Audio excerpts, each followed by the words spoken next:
Yo he creído, he sostenido, defendido la idea o la imagen o la figura de un maestro como una figura de conversación. Eh, si hay alguna centralidad en esa figura todavía, creo que tiene que ver con eso. Que es en esa atmósfera de igualdad que podemos imaginar como inicial, tender la posibilidad a que todos podrían tomar la palabra de alguna manera, y no bajo el influjo de los modelos de diálogo experimentales al estilo pregunta-respuesta, enseñanza-aprendizaje, aprendizaje-evaluación, sino liberado de ello, una idea de conversación que nazca de su nacimiento en la fraternidad, en la amistad, básicamente. Que es de donde yo tomo la idea de conversación no de un modelo sociológico, antropológico, pedagógico, sino que lo tomo, suponte, del banquete de Platón, donde alrededor de una mesa se construye un diálogo cuyo origen y cuyo destino se ignora.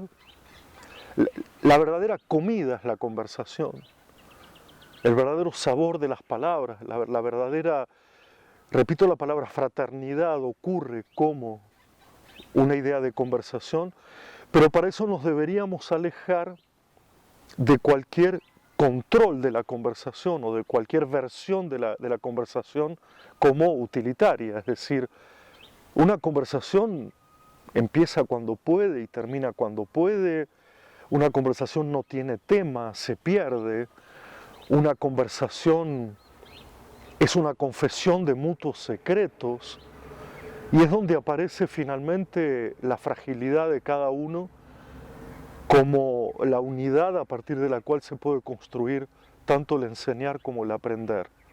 Es decir, una conversación sirve en el sentido de pone sobre la mesa, de se sirve de nuestras impotencias, de nuestros límites, de nuestras incapacidades, justamente como una suerte de pacto amistoso para poder ir más allá de nuestros límites.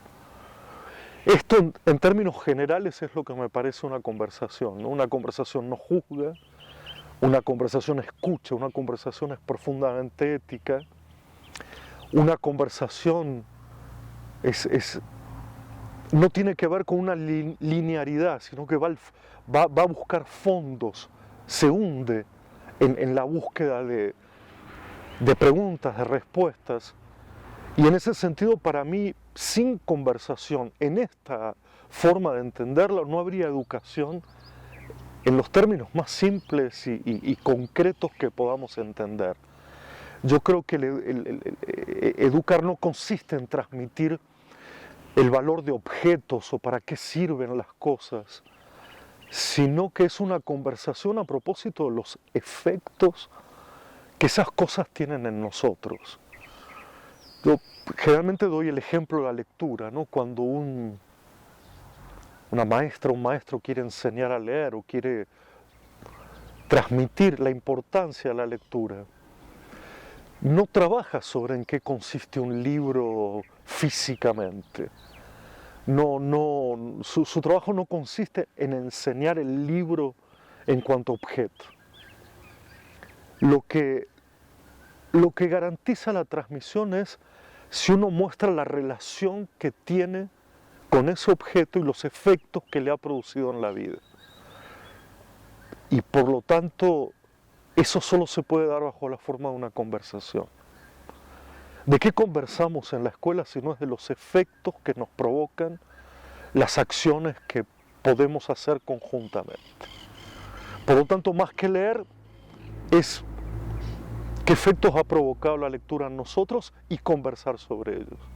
Más que la matemática es qué efectos ha producido en nosotros nuestra relación con los números, las cantidades, las figuras, las operaciones. Y creo que hay una complicada discusión a dar, que algunos han dado y hemos dado a propósito de si el lenguaje de la educación es un lenguaje de objetos, descriptivo, conceptual, o es un lenguaje narrativo de asuntos a tratar y no de objetos. Y esa diferencia creo que es lo que te muestra o un lenguaje explicativo del lado de los objetos o un lenguaje conversador del lado de los asuntos.